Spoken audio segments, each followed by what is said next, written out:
O silêncio da fazenda do Alto Dourado era quebrado apenas pelo ranger dos galhos secos e pelo eco das lembranças que pareciam sussurrar pelas janelas abertas do casarão colonial. Maria Elisa de Vasconcelos, filha do segundo casamento de um coronel em decadência, cresceu entre paredes frias, livros esquecidos e olhares que nunca a procuravam. Considerada discreta demais para cortejos e simples demais para alianças, tornou-se a sombra da família, sempre presente, jamais notada. Antes de começar, se inscreva no canal, diga nos comentários de onde está assistindo essa história e deixe o vídeo rodando até o final.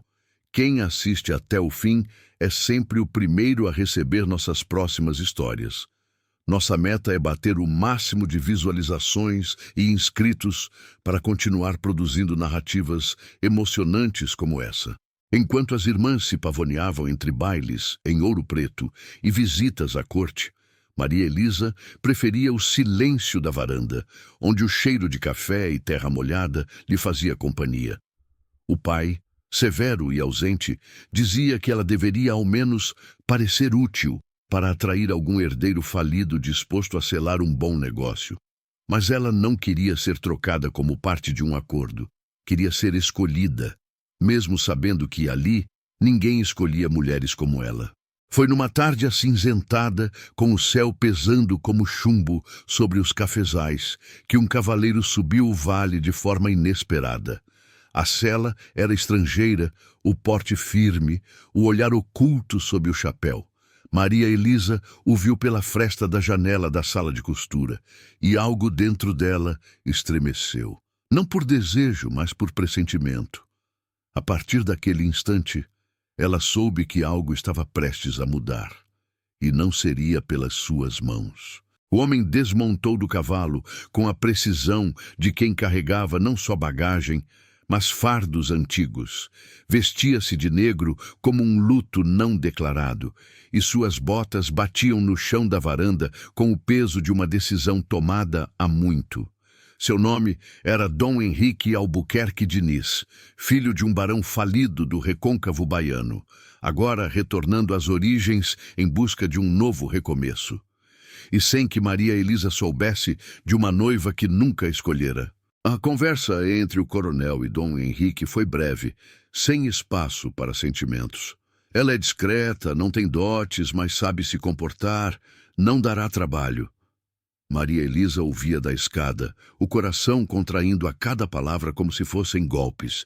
Não lhe perguntaram, não esperaram sua opinião. Como em um leilão silencioso, seu destino fora selado com um aperto de mãos e 2 xícaras de café.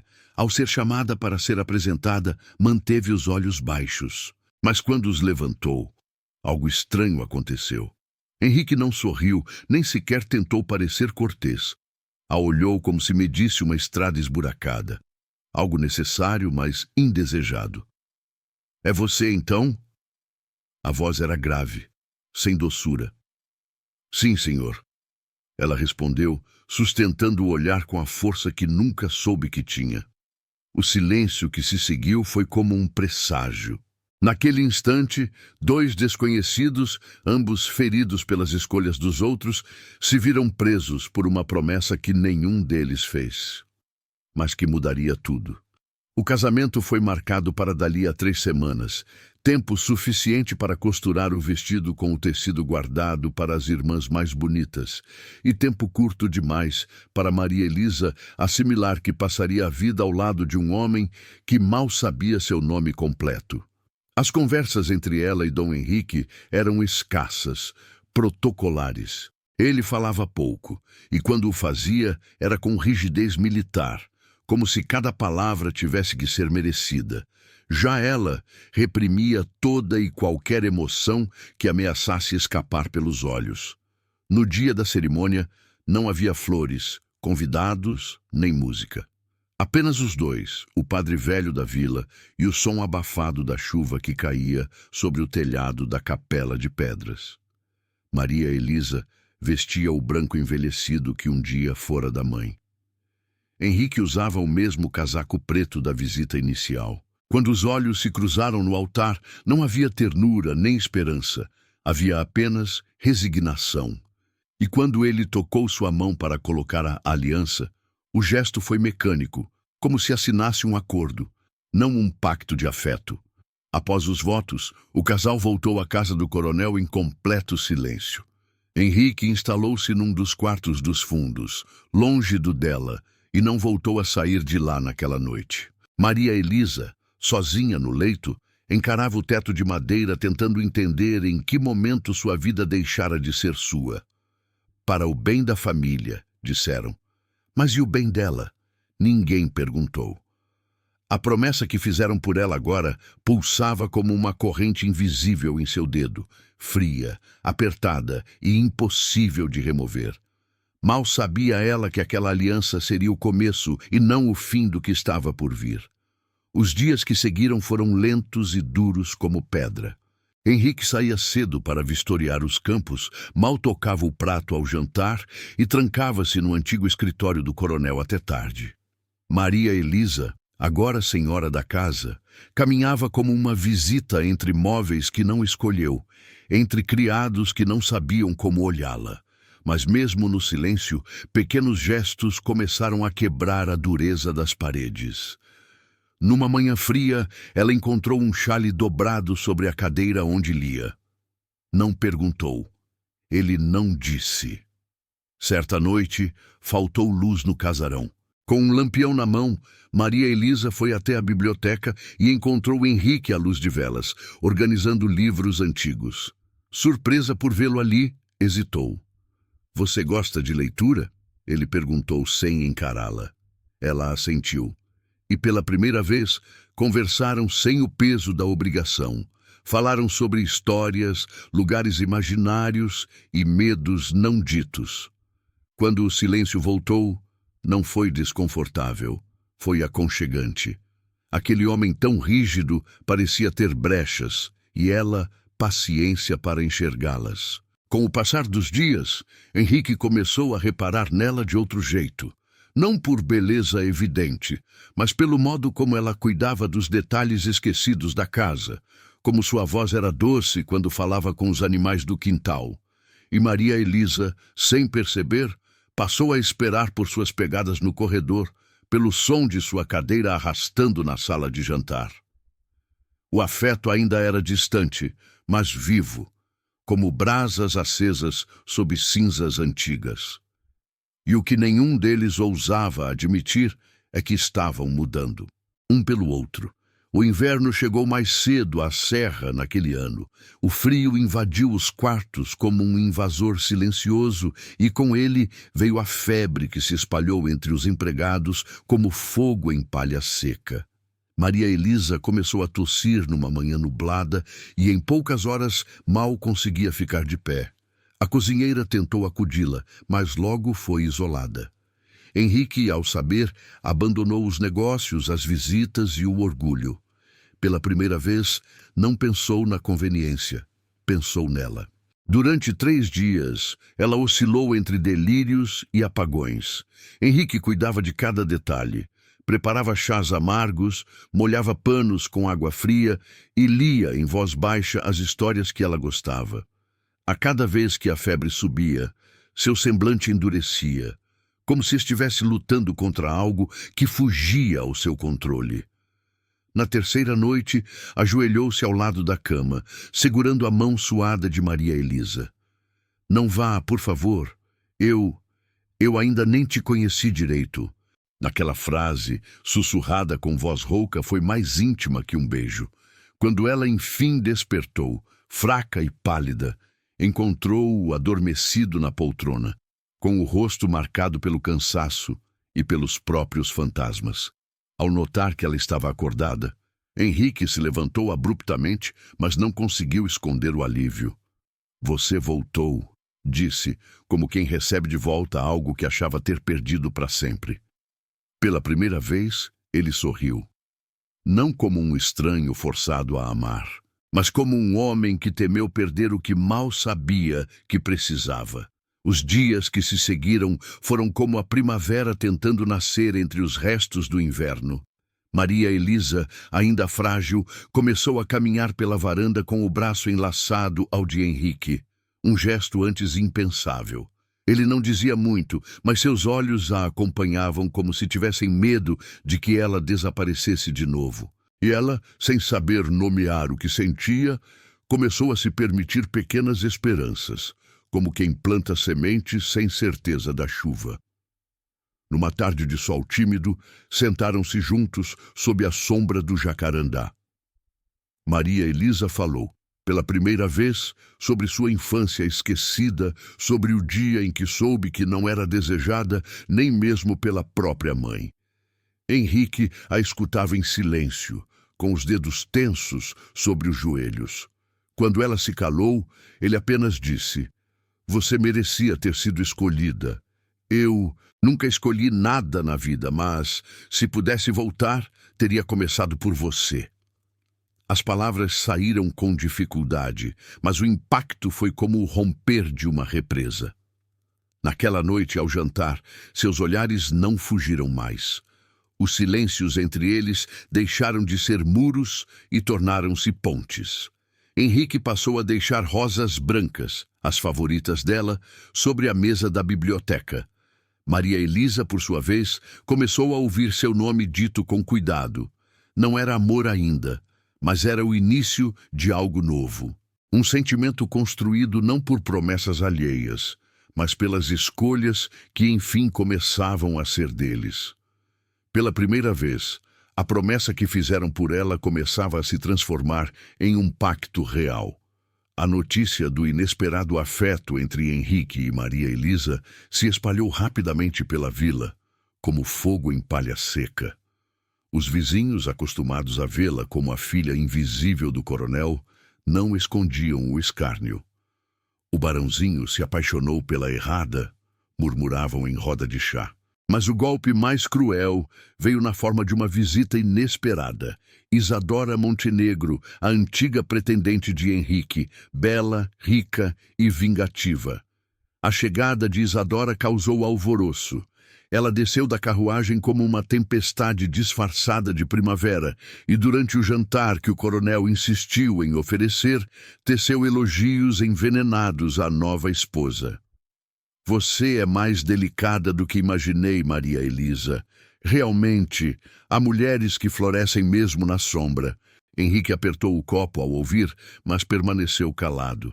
E Maria, engolindo a humilhação, sustentou o olhar com dignidade.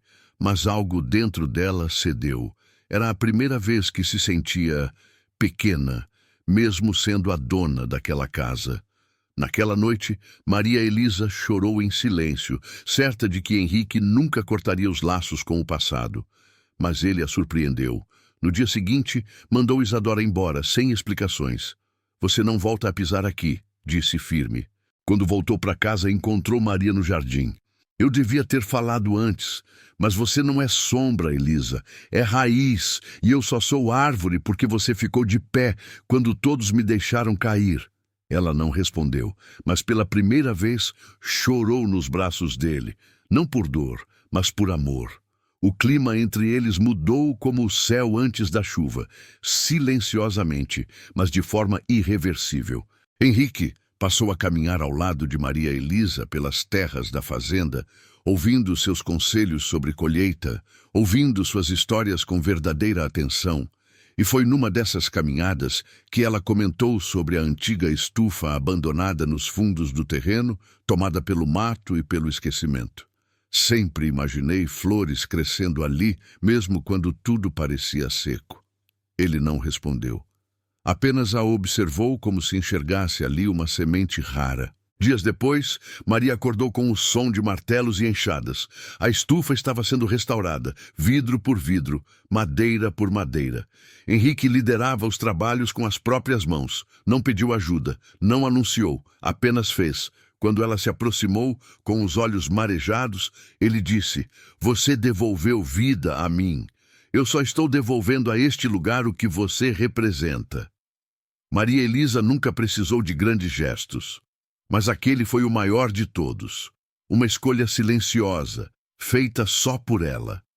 Então ele a levou até o altar de flores improvisado entre jasmins e lavandas, e ali, longe de olhos maldosos, fez um novo juramento. Não por obrigação, não por aliança herdada, mas por amor. Se um dia o mundo virar as costas para você, eu serei o lugar onde encontrará abrigo. Ela sorriu com o coração inteiro, como se só agora tivesse se tornado verdadeiramente esposa. Naquele instante, a promessa feita por outros foi, enfim, substituída por uma que era só deles. Verdadeira, livre e eterna. Anos se passaram, e a fazenda do Alto Dourado, antes marcada por silêncios e paredes vazias, se encheu de cor, de risos e de novas histórias. A estufa que Henrique restaurou com as próprias mãos agora transbordava de vida. Flores raras, temperos, árvores pequenas. E entre os canteiros, duas crianças corriam descalças, Ana Clara e Miguel, frutos de um amor que ninguém previa, filhos de uma promessa que um dia Maria Elisa temeu como prisão e que agora era abrigo. A antiga sala de costura virou biblioteca. A varanda onde ela lia sozinha se tornara o ponto de encontro das tardes preguiçosas em família. Henrique, antes duro e contido, agora era um pai presente, paciente, firme, sem frieza. Em cada gesto, deixava claro que o amor que descobriu com Maria Elisa o havia refeito homem. A vila, antes zombeteira, agora a respeitava. Dona Elisa, como passou a ser chamada, era procurada por mulheres da região que vinham em busca de conselho, de coragem e de voz. E foi por elas, por todas as invisíveis, que Maria Elisa fundou, com o apoio de Henrique, uma escola nos arredores da fazenda. Um casarão simples, entre a mata e o barro batido, onde meninas podiam estudar, sonhar, existir sem pedir licença. Acima da porta, entalhado em madeira, lia-se: "Você é o que acredita ser, não o que dizem de você." Frase que ela mesma escreveu no dia em que decidiu nunca mais viver à sombra de promessas alheias.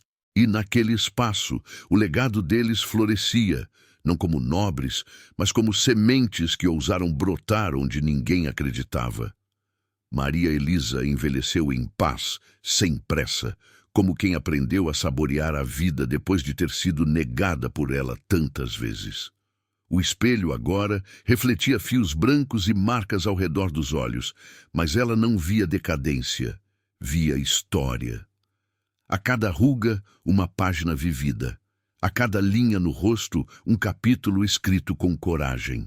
Ao lado de Henrique, que jamais a chamou de menos do que minha escolha, ela descobriu que o amor verdadeiro não grita, não exige, ele simplesmente permanece. Numa tarde de outono, sentada na mesma varanda onde passou a juventude invisível, ela segurava uma carta antiga, a do contrato de casamento arranjado pelo pai. Poderia ter rasgado, mas não, guardou. Não como lembrança de dor, mas como símbolo do quanto superou. Foi a promessa que fizeram por mim, pensou, mas fui eu quem transformou em algo digno. Naquele instante, as crianças da vila corriam rumo à escola, e ela sorria com o coração leve, sabendo que nenhuma delas precisaria aceitar o que ela aceitou, porque agora havia escolha. Henrique a abraçou por trás, em silêncio. Os dois ficaram ali, observando o sol se esconder atrás das montanhas, como no dia em que tudo começou. E foi ali que Maria Elisa compreendeu. O amor não havia sido um presente dado. Foi algo plantado, cultivado, arrancado das pedras da dor e regado com tempo, respeito e entrega. Ela não teve escolha no começo, mas escolheu todos os dias depois. E essa escolha diária, foi a verdadeira promessa. Não feita por outros, mas feita por ela mesma.